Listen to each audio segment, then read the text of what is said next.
Welcome to வித்யா வீடு.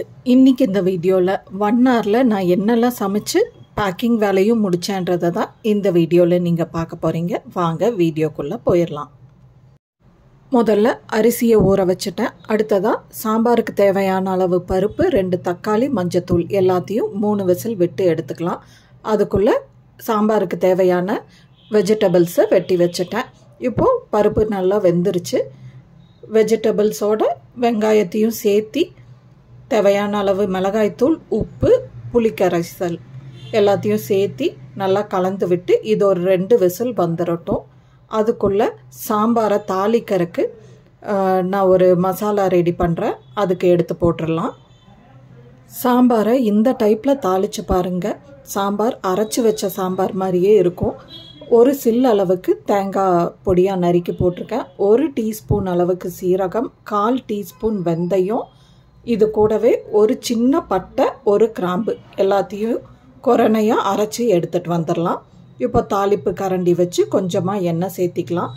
எண்ணெயில் கடுகு பொரிஞ்சதும் நம்ம கொரன்னு அரைச்சி வச்ச இந்த மசாலாவை அதோட சேர்த்திட்டு நல்லா கலந்து விட்டுக்கலாம். கொஞ்சமாக கறி லீவ்ஸையும் சேர்த்திக்கலாம். இதோட சாம்பார் குக்கர் ப்ரெஷர் அடங்கி ஓப்பன் பண்ணுற வரைக்கும் இந்த தாளிப்பு ஓரமாக இருக்கட்டும்.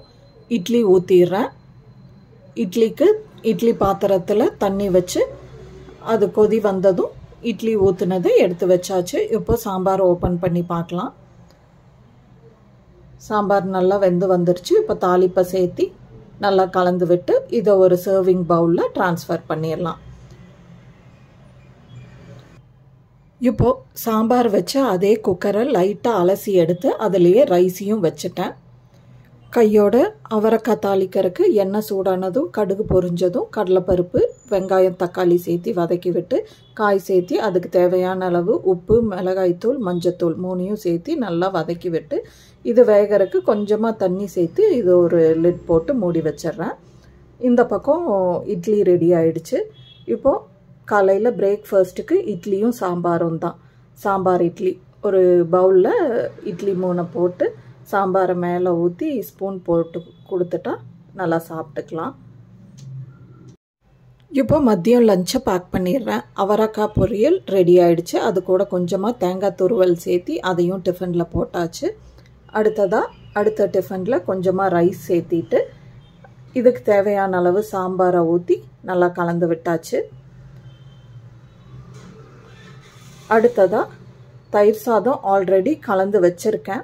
கொஞ்சமாக பால் ஊற்றி கொஞ்சம் தயிர், உப்பு எல்லாத்தையும் சேர்த்து நல்லா கலந்து விட்டு எடுத்து அதையும் டிஃபனில் போட்டாச்சு. இப்போ எல்லாத்தையும் க்ளோஸ் பண்ணி எடுத்து வச்சிடலாம்.